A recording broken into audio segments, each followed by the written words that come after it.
एक हरे भरे जंगल में एक नन्ही सी चिड़िया रहती थी जिसका नाम चिन्नी था। चिन्नी के पंख छोटे थे और उसकी उड़ान भी ज्यादा ऊंची नहीं होती थी। जब वो आसमान में उड़ती दूसरी चिड़ियों को बादलों के पास जाते देखती तो उसका मन भी वहीं उड़ने को करता। उसका सपना था कि वो भी एक दिन आसमान के पार उड़ सके, सूरज के पास पहुंच सके और दुनिया को ऊपर से देख सके। जब चिन्नी ने अपना सपना जंगल की दूसरी चिड़ियों को बताया तो सब हंसने लगी।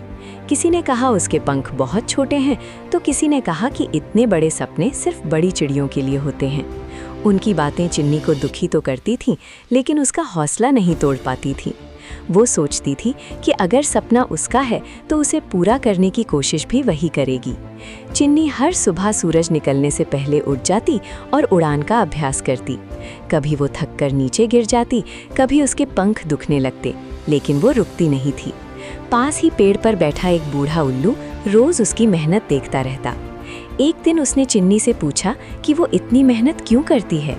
चिन्नी ने मुस्कुराकर जवाब दिया कि उसका सपना बहुत बड़ा है, इसीलिए मेहनत भी उतनी ही जरूरी है। धीरे धीरे समय बीतता गया और चिन्नी के पंख मजबूत होने लगे। अब वो पहले से ज्यादा ऊंचा उड़ने लगी थी, लेकिन जंगल की चिड़िया अब भी उसका मजाक उड़ाती थीं।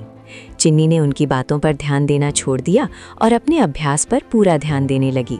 उसे भरोसा था कि एक दिन उसका सपना जरूर पूरा होगा।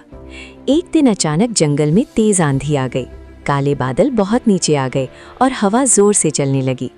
बड़ी बड़ी चिड़ियां डरकर पेड़ों में छुप गईं, क्योंकि वे इतनी तेज हवा में उड़ नहीं पा रही थीं। तभी चिन्नी ने हिम्मत दिखाई। उसने हवा के साथ उड़ना सीखा था, डर से नहीं बल्कि समझदारी से। वो ऊंची उड़ान भरती हुई बादलों के पास पहुंच गई। ऊपर से चिन्नी ने देखा कि जंगल कितना सुंदर लग रहा है। उस पल उसे एहसास हुआ कि उसका सपना पूरा हो चुका है। जब आंधी थमी तो सारी चिड़ियां हैरान थीं कि छोटी सी चिन्नी इतनी ऊंचाई तक कैसे पहुंच गई। चिन्नी ने मुस्कुराकर कहा कि सपने पंखों से नहीं, हौसले से उड़ते हैं। उस दिन के बाद जंगल में कोई भी किसी के सपनों का मजाक नहीं उड़ाता था। आपको वीडियो अच्छा लगा तो लाइक करें, कमेंट करें और सब्सक्राइब करके जाना।